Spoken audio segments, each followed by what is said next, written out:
Hey, what's up YouTube?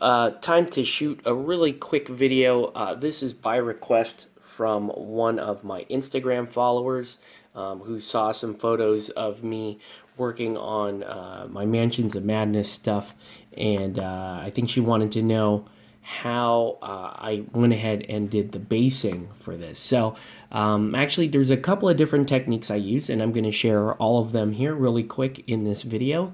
The first part of this is when you get Mansions of Madness, they end up they're on these little pegs. They have these pegs on the bottom where they're attached to the base. So you have to pop them out of the pegs, and then you have the flat plastic base. And there's actually two techniques that I'm doing here.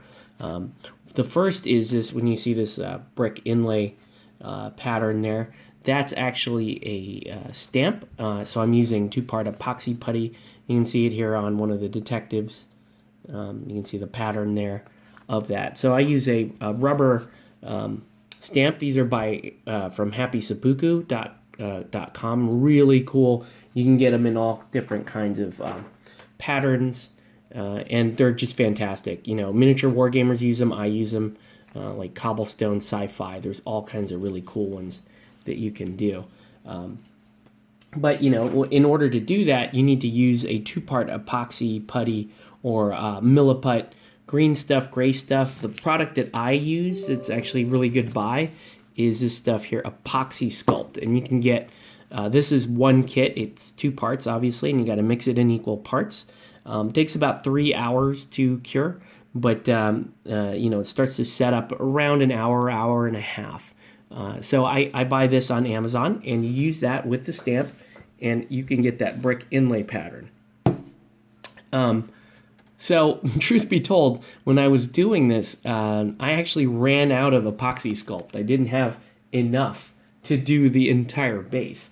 I had enough to do all the detectives' bases, but I couldn't do all of the monsters' bases. So what I ended up doing was I actually just kind of made a smaller version of one, just kind of spread out the epoxy to where I knew it could still accept the pattern, stamped that, and then I just kind of textured the rest of the base, kind of like growth or soil or moss and that kind of thing.